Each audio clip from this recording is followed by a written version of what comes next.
Olá, graça e paz.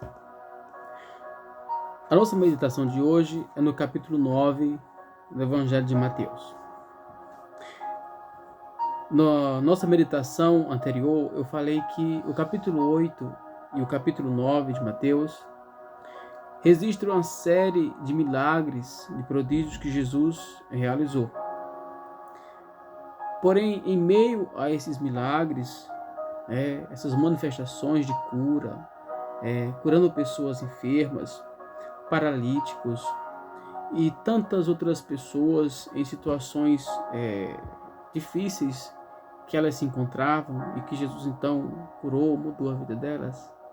Em meio a essa manifestação de Cristo de curar pessoas, ele chama alguém para o seguir, que no caso é o próprio Mateus, um jovem.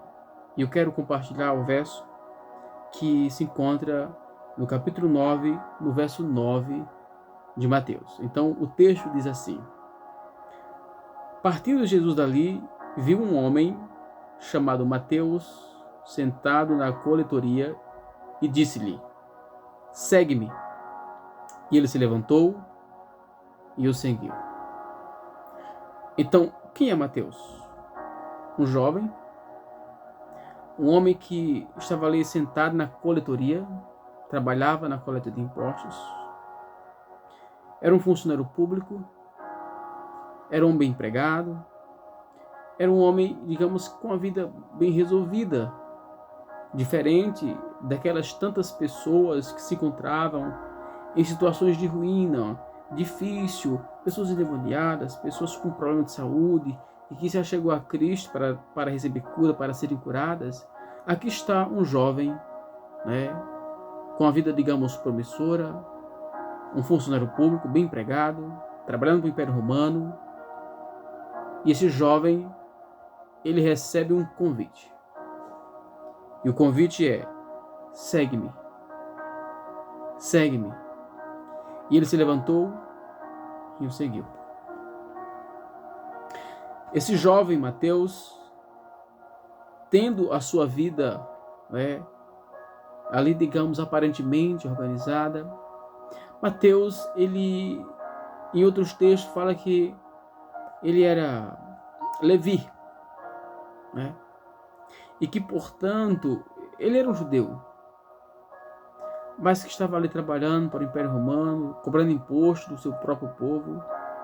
E isso fazia com que os judeus olhassem para Mateus como se fosse como um traidor, como um judeu que agora estava do lado dos romanos, explorando, dificultando a vida do povo judeu. Então ele era visto como um traidor. Mas estava ali o jovem com a vida, digamos, uma vida aparentemente fácil, aparentemente as coisas resolvidas, e ele recebe um convite.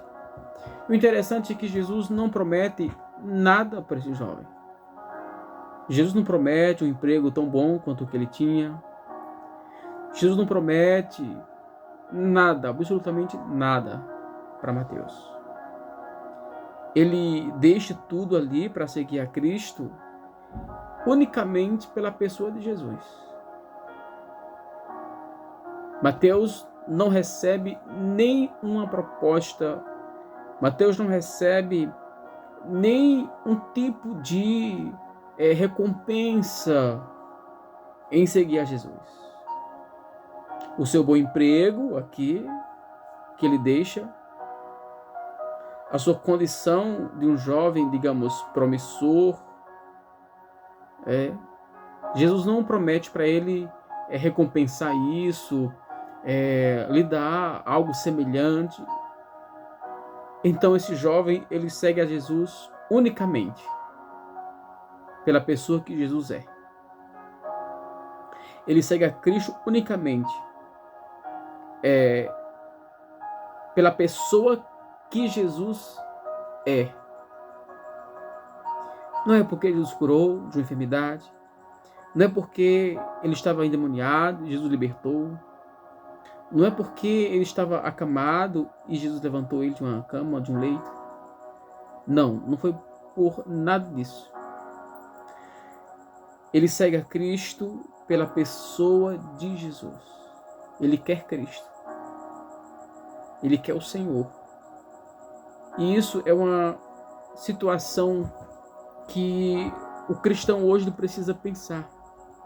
Porque geralmente as pessoas, elas pensam em Cristo como sendo aquele que pode resolver todos os seus problemas e lhe cobrir com toda sorte de bênção.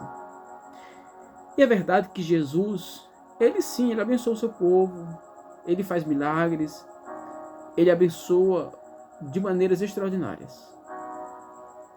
Porém, nós somos chamados a seguir a Cristo não por esse tipo de benesses, mas seguir a Cristo pela pessoa que ele é, por tudo que ele representa. Seguir a Jesus por ter conhecido e entender que ele é o caminho, a verdade, a vida, que ele é o Deus que se fez homem e que nele habita toda a plenitude. Ele é a verdade. Ele é o caminho, ele é a vida. E ele nos chama a segui-lo olhando para isso, contemplando a sua pessoa, quem ele é. Não é por aquilo que ele pode fazer em meu benefício, em meu favor, me beneficiar. Embora que a obra de Cristo, sim, é em prol do pecador e de beneficiar a pessoa, com perdão, com graça, com misericórdia.